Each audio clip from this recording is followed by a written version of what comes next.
and using this experience to help them learn more about what they could do after this experience was over and within their field. So at every point along the way, we assess students constantly for what would they like to see within our program, how effective is the program, how are they feeling it's a successful approach, whether their research is going well or whether the cohort building is what is most important to them. So with that, I'll pass it on. We, much like Karla, we also have a evaluation throughout the course of our program. We do pre-evaluation and post-evaluation, and we've been doing this for over a decade or more. One of the ways that we've used this evaluation is to change how we run our ethics program over time. Years ago, over a decade ago, the ethics program at Maryland Sea Grant kind of was the one-off lecture on what is research ethics. And through our interactions with our students and our evaluation process, we've evolved that over time into a kind of introductory, how do you get to know research ethics? We have students that are responsible for going online to do this, the lab that I mentioned to you. We do case studies as part of a workshop, and we get our faculty together with our students to talk about experiences that they have had as researchers, and how those experiences, those ethical dilemmas that they've faced are gray, and the students can relate to those. And so we continue to evolve based on this feedback that we're getting, and we're going to evolve it in the future, in the next year or two, as we're thinking about these things getting stale, our faculty doing the same thing year after year and not wanting to do it in the same way anymore. So how can we change that to make it more effective for our students and make our faculty still want to be engaged in sharing their stories and being effective mentors to our students?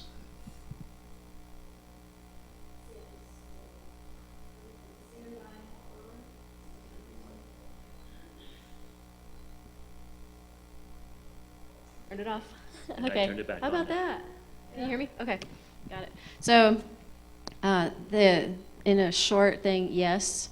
I think the most important thing that you can do is be mentally engaged in your program.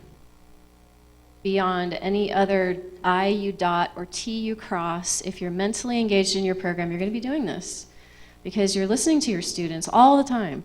You're looking at the feedback that you get on your pre-post and your formative evaluation, whatever you're doing, and you're constantly thinking about your own experiences, thinking about any literature you might have read, watching what's happening in the program, and trying to solve problems. So the Confidence Continuum poster that I have over there, number 19, it was a combination of all those things: solving a problem, thinking about the nature of research, conversations I want to have with my students that might not be clear, helping them because we want to help them find career direction, and so on. So I probably have lots of examples, but that's one that a lot of you are aware of already, that it's just a confluence of all these things and being mentally engaged in what's happening.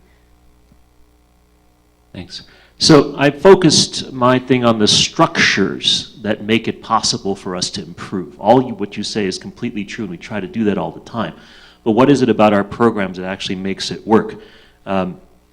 We've been doing this now for 14 years. We have 16 years of total funding, and hopefully many more, depending on the kindness of everyone who reviews and so forth. But to honor Val's request for Prince, I have some lyrics for you all, and I'll try to perform them. So, as we all know, we remember better with music sometimes than with other things. So think about Prince from Purple Rain. Take, if you will, a picture of Earth and space engaged in a kiss. AM and H and Q need together. Program officers, can you picture this? Okay. So, those three elements that I put there are really the thing that helps us. First of all, we're a collaboration between Earth and planetary sciences and astrophysics. So we have two separate cultures that we're learning from all the time. We don't get stale because we're always combining. Second, we are a collaboration between the American Museum of Natural History, where the students gather for most of the summers, and the City University of New York, which has more than a dozen faculty members who are research associates of the museum. We designed this many years ago. I was full-time at the museum, and then I took a faculty position in the CUNY system, and we tried to make sure that everybody would still retain those connections. So we have this vibrant information, people coming together. And finally, we talk to every single program officer that we've been working with all these years, all the time. We really trust their judgment. We really get a lot of help from them, and we're always interacting back and forth. It is that synergy between all these different parts of our structure that makes it possible for us to succeed.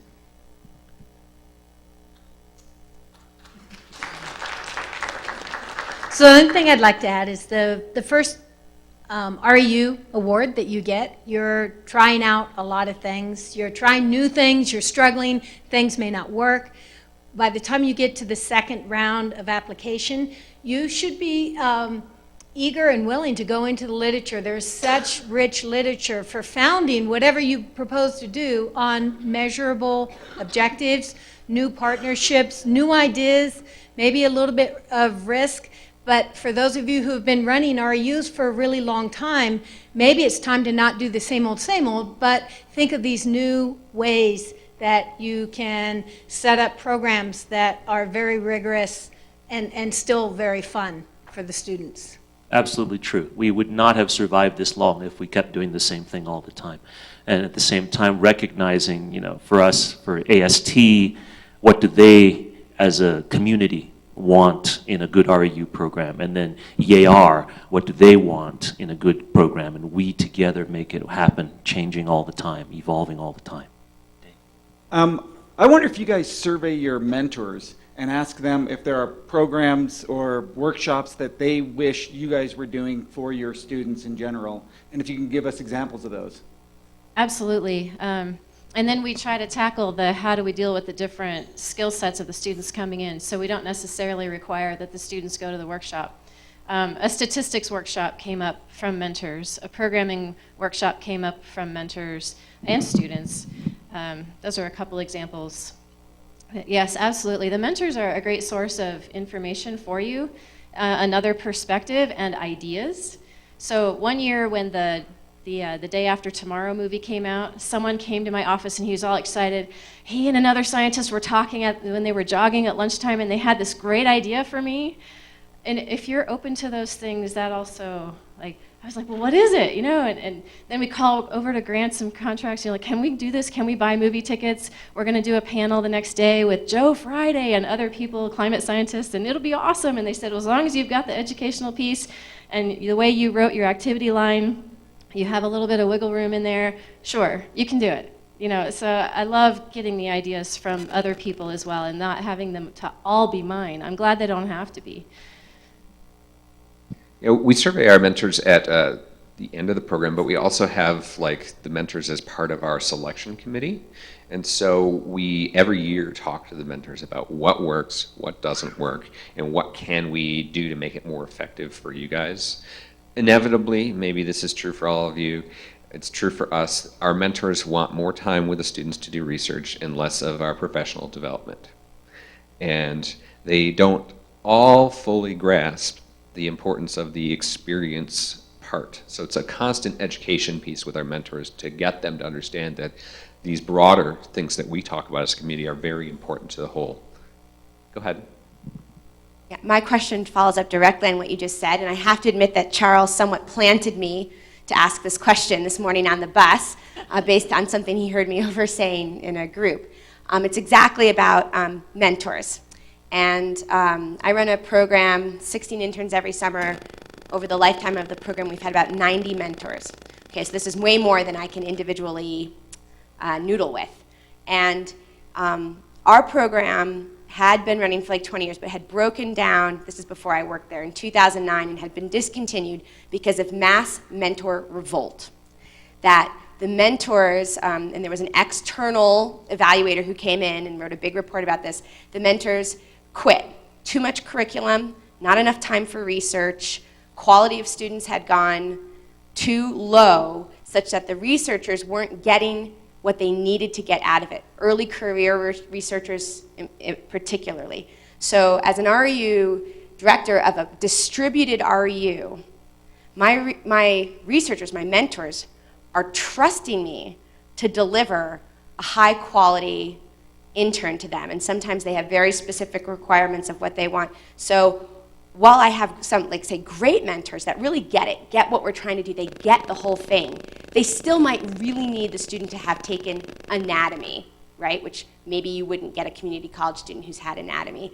And so I'm interested in how you have worked with your mentors over the year, because I feel like the day, if I was the only person taking, like when I take a student, I sometimes take the high risk student, as it were, for myself, because I only have myself to trouble with it. But the day I stop delivering high quality students and giving them plenty of time to be in the lab with their mentor is the day I lose my mentors, and then the whole you might as well just go home if you don't have your mentors. So how do you, like exactly what you said about educating your mentors, is that it? You just keep preaching the gospel and they... So those difficult situations that we talked about the other day, I didn't bring this up because it's kind of mundane in the scheme of things that we talked about in that session. But I had a student who was in tears, week 3, I just don't understand what I'm doing, my mentor doesn't spend any time with me, blah, blah, blah. It was a new mentor. So I went to his office and I said, I am so sorry I haven't had a chance to sit down with you yet and talk to you about REU. And then I just waxed poetic about all the great things about REU and the things from the solicitation about how we're the big research university. So what we're supposed to do is bring all the students in from teaching colleges and things like that. And I didn't talk about his student at all. I just was like all rah-rah about REU and what the whole point is. He flipped on a dime, was an awesome mentor, and never volunteered again. But hey, you know, if they self-select out, that's fine. Because, and luckily I have a deep enough pool of mentors that works all right. Otherwise, the other thing you said is, I talked to the mentors about how a few of you can specify something more advanced, but I can't have all of you do that because I can't meet my goals. And so it seems to work out most of the time, even though we're not distributed, but we are in a building that holds 400 people, so it might not be as hard as for you, but to get them kind of on the same page. Part of what I do is hold an annual, before the program starts, mentor orientation type event. Yeah, we do that. It's a And great thing. bring them together, remind them again what the REU is all about, what we're looking to accomplish, and so that they at least try to start on the same page. Something I did this year, surely by accident, was I was making an offer to a student. In our program, I make all the offers and loop the mentors in, and that's how it's always been done, and it works effectively. This time I had, because I didn't understand the mentor's research very well, and I really wanted the student to understand what was going on, so I had the mentor and the student on the call at the same time when I made this offer, and I waxed poetic about what the REU program does. And afterwards, this new mentor said, I had no idea. I never could have talked about what the program was all about. I'm so glad I was on that call with you so that I have a better understanding of what we should be doing this summer.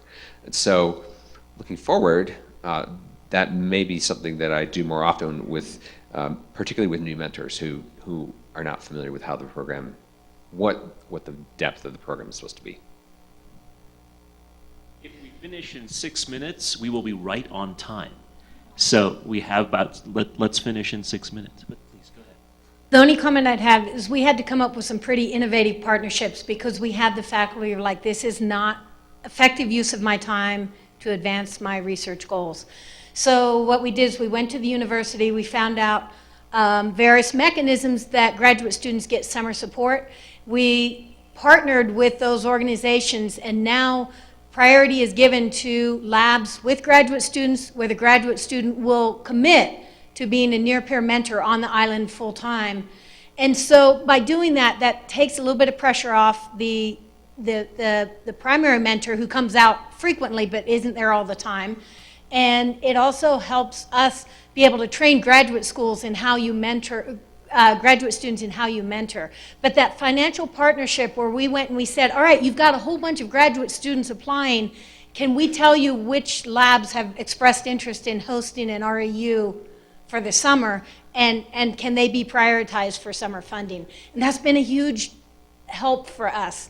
Every year it's pretty stressful getting mentors on board. Yeah, I talk to mentors about having a co-mentor. So I also look at their own experiences and send advice to the new ones. So, you might want to consider having a co-mentor because, well, if you have a trip this summer, that'll help out a lot. Or you might want to have a co-mentor who helps with the programming part of it or whatnot. And then that gives them sort of ideas and permission and thoughts about that. And more recently, we've had graduate students involved. For a while there, the chair of our School of Meteorology was a little bit like, don't take away from their research in the summer because that's when they get all their research done. But that attitude has changed, and the graduate students who've been involved have loved it, and they've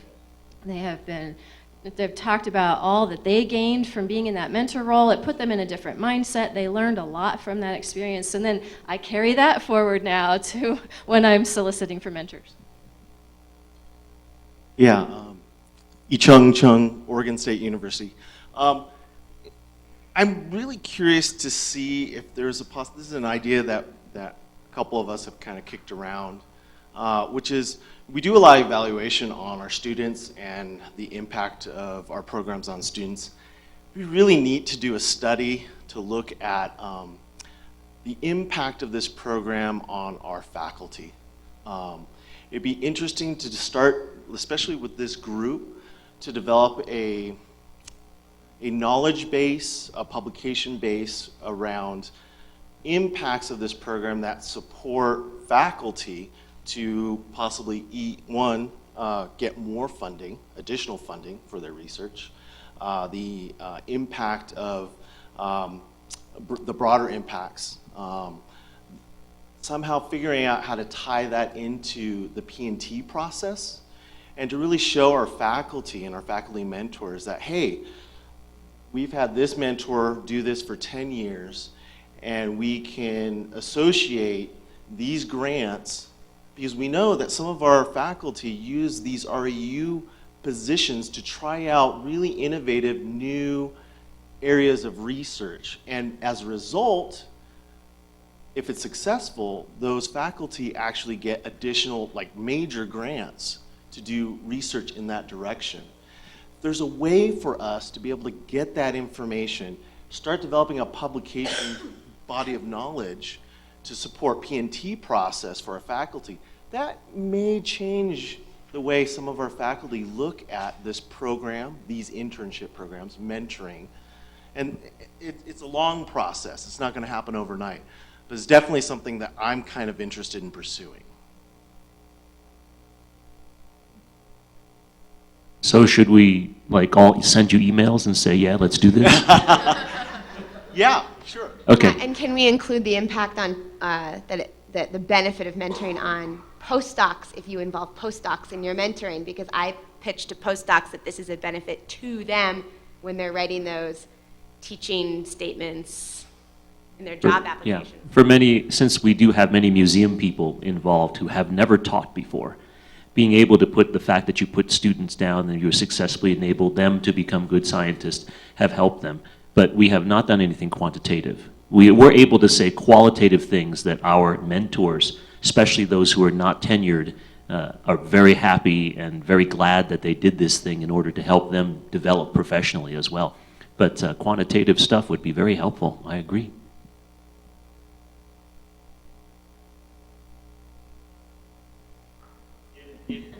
If there is not one more comment, then we're done because it's 11:44. We got one more comment. Okay, here we go. David?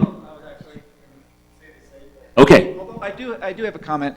For the mentors, so we're from a research institution that has no educational mandate.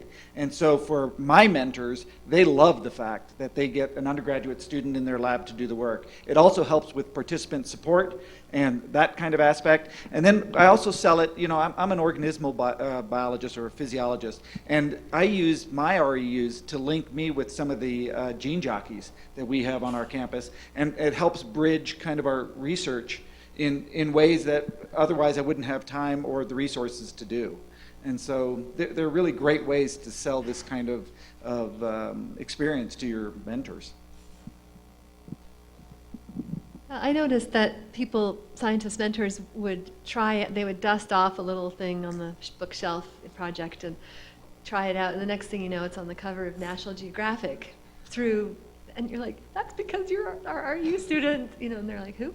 You know, they don't necessarily kind of make those connections, and some probably do.